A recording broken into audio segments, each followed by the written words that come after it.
এখানে যে চট করে ঢুকে রাজনৈতিক শ্রম দিবেন এত সোজা না।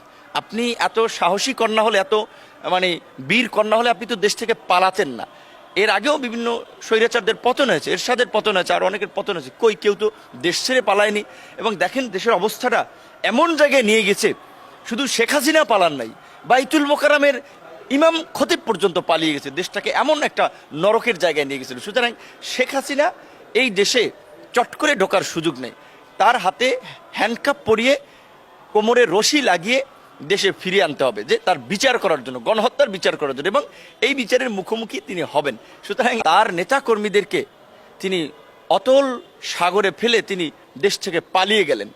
তো এখন এটি নিয়ে যখন নেতাকর্মীরা সমালোচনা করছে যে আমরা এমন একটা স্বার্থপর, এমন একটা দেশদ্রোহী মানুষের পেছনে রাজনীতি করলাম, যিনি বাংলাদেশে একটা পাশের একটা পুতুল রাষ্ট্রে পরিণত করার জন্য কাজ করলেন এবং দেশের প্রতিষ্ঠানগুলোকে ধ্বংস করলেন, এবং পরিস্থিতি প্রতিকূল হওয়ায় তিনি পালিয়ে গেলেন তার নেতাকর্মীদেরকে রেখে।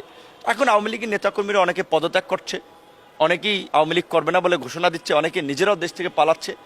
এবং সজীব ওয়াজেদ জয় আপনারা শুনেছিলেন, একটা মন্তব্য করেছে যে আমার মা আর রাজনীতি করবে না, আপাতত আমি পরিবারের কথা ভাবছি, আমি নেতাকর্মীর কথা ভাবছি না।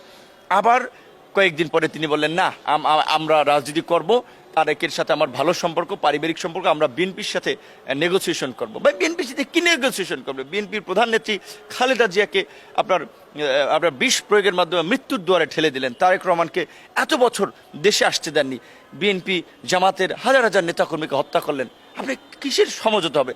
আপনারা একটা গণহত্যাকারী দল, আপনার মা নেতৃত্ব দিয়েছে, আওয়ামী লীগ এখন গণহত্যাকারী দল।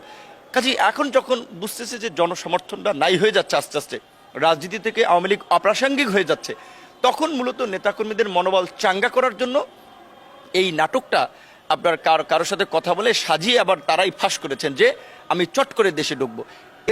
শেখ হাসিনা কারো অধীনে থেকে নেতাকর্মীদের চাঙ্গা করে দলটাকে আবার সুসংগঠিত করতে পারবে, এরকম কিছু মনে করছে? যেহেতু আওয়ামী লীগ কিন্তু এখনো ভালো লোক অনেকে বলছে আছে, আপনি কি মনে করছেন? না, প্রকৃত অর্থে আওয়ামী লীগের ভালো লোক আছে, তাহলে তাদেরকে গণহত্যার দায় নিতে হবে।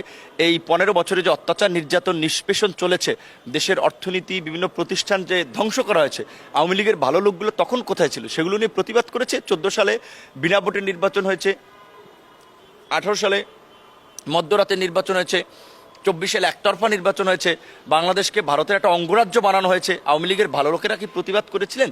এখন অনেকে ভালো দাবি করলে তো হবে না। আমরা তো 15 বছর প্রত্যেকের অ্যাক্টিভিটিস দেখেছি।